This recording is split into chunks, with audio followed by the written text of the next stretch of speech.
Shalom, selamat siang untuk kita semua. Perkenalkan, nama saya Ayandri Umbolekani, kelas B semester 3, jurusan Sosiologi, Fakultas Ilmu Sosial dan Ilmu Politik, Universitas Nusa Cendana. Di sini saya akan menjelaskan materi mingguan pertama dari mata kuliah Masyarakat dan Kebudayaan NTT tentang komunikasi budaya dan perubahan di Asia. Baik, langsung saja. Seri ini menawarkan pandangan komprehensif tentang isu-isu teoritis dan program kontemporer di bidang komunikasi, budaya dan perubahan sosial di Asia. Ini mempereksplorasi berbagai hubungan antara komunikasi dan budaya dari prinsip perubahan sosial, area yang semakin menjadi pusat perdebatan pembangunan selama beberapa dekade terakhir. Tujuan dari seri ini ada dua: untuk menunjukkan peningkatan kekayaan dan keserbagunaan komunikasi, penelitian dan praktik budaya dan perubahan sosial, dan untuk membuat panggilan untuk mengadopsi dan menerapkan prinsip yang lebih komprehensif tentang komunikasi budaya untuk pembangunan dan perubahan sosial, dengan fokus pada lokasi pelakolan dan globalisasi khusus dan studi di kawasan Asia. Seri ini menampilkan kontribusi dan para cendekiawan dan praktik dihormati di bidang yang menangani dimensi dan pertanyaan komunikasi dan budaya yang berbeda tentang isu-isu perubahan dan pembangunan global saat ini. Komunikasi kontribusi tersebut mengusulkan pemahaman tentang komunikasi dan budaya sebagai tindakan kolektif untuk mengatasi kesenjangan sosial dan tentang pembangunan. Sejarah komunikasi pembangunan atau nama lain yang lebih disukai, misalnya DEFCON dan DEF C4D, komunikasi dalam atau pembangunan, berkelanjutan komunikasi untuk perubahan sosial, berkelanjutan komunikasi untuk pembangunan dan perubahan sosial, komunikasi dalam pendidikan untuk pembangunan atau pengetahuan manajemen untuk pembangunan. Dokumentasikan dengan baik. Catatan sejarah ini telah didominasi dengan membingkai perkembangan dalam tiga paradigma: paradigma modernisasi, paradigma ketergantungan, dan paradigma multisitas dan partisipatif sebagai keturunan logis dan dorongan Barat untuk mengembangkan dunia setelah penjajahan dan Perang Dunia Kedua. Barat menganggap pembangunan sebagai kewajiban internasional awal dari pelayanan sipil internasional yang luas dan awal dari upaya kelanjutan untuk menemukan cara promosikan kesejahteraan manusia di bumi secara keseluruhan. Namun di Asia seperti di tempat lain, para profesional dan guru berpendidikan Amerika Serikat adalah orang-orang yang memperkenalkan perspektif DEFCON pertama kepada siswa lokal. Lihat kontribusi oleh John Pascal, Sylvian Walid dan Alan Hochschild di buku ini. Oleh karena itu, Masuk 2006 menyarankan agar komunikasi pembangunan dibahas dalam bentuk jamak dan dibagi menjadi 6 aliran. Keenam aliran pemikiran dalam komunikasi pembangunan ini terdiri dari Broadword, Amerika Latin, India, Afrika, Laos, Banos, dan sekolah komunikasi, dan untuk membangun dan perubahan sosial.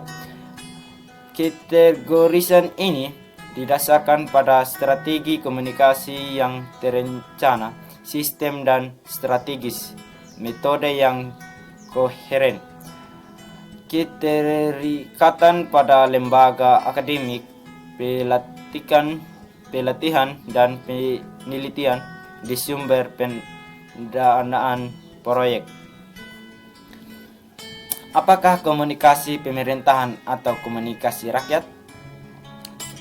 Kamu mulai dengan premis yang tak terbantahkan bahwa semua manusia memiliki hak untuk perubahan, perluas batas dan luar penampungan mereka sepenuhnya.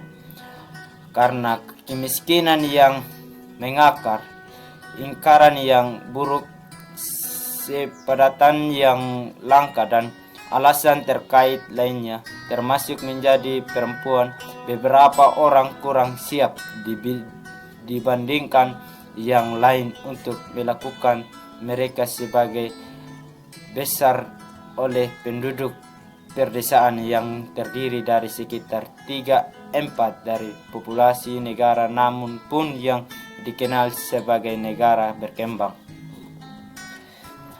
Lebih dari 90 juta orang miskin, beberapa di Asia dan kawasan Pasifik. Jumlah mereka terus bertambah tanpa disertai peningkatan yang sesuai pada lahan yang dapat dinami atau diproduktivitaskan, yang mengakibatkan kemiskinan dan semakin parah.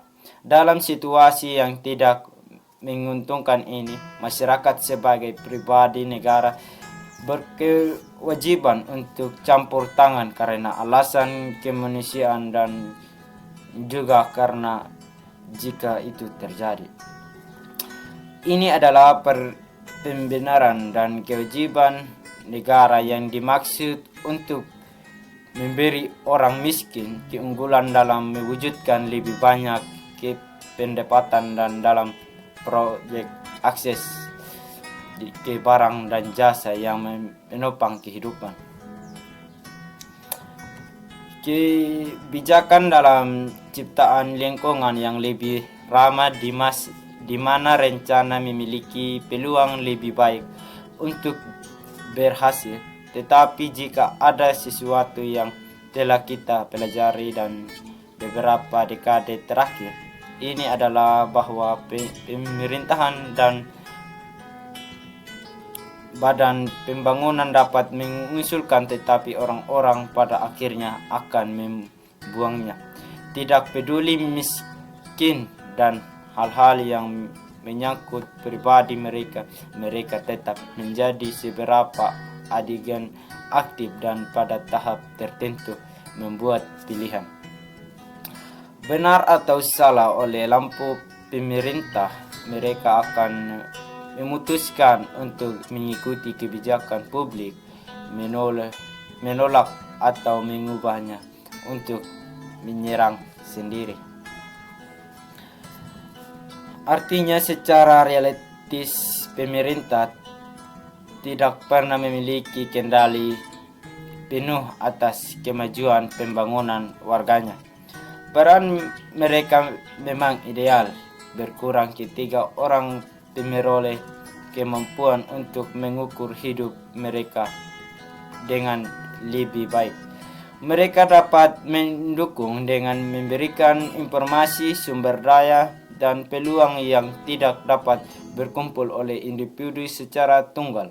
Mereka dapat menciptakan iklim yang menguntungkan di mana orang dapat mengembangkan sayap mereka.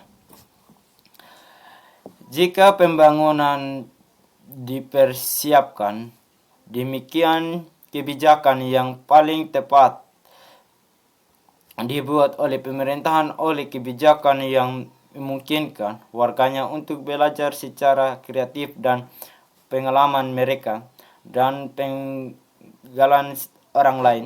pada saat yang sama kebijakan tersebut memenuhi kebutuhan primer. Pembangunan menjadi pembelajaran sepanjang hayat yang dialami oleh setiap orang. Partisipasi dan dalamnya bukanlah hak istimewa yang diberikan oleh pemerintahan yang toleran, melainkan elemen proses yang tak terhendaki. Demikian pula nilai-nilai kemandirian, inisiatif, dan penilaian kritis yang intrusif untuk hasil bagi penerimaan negara berkembang.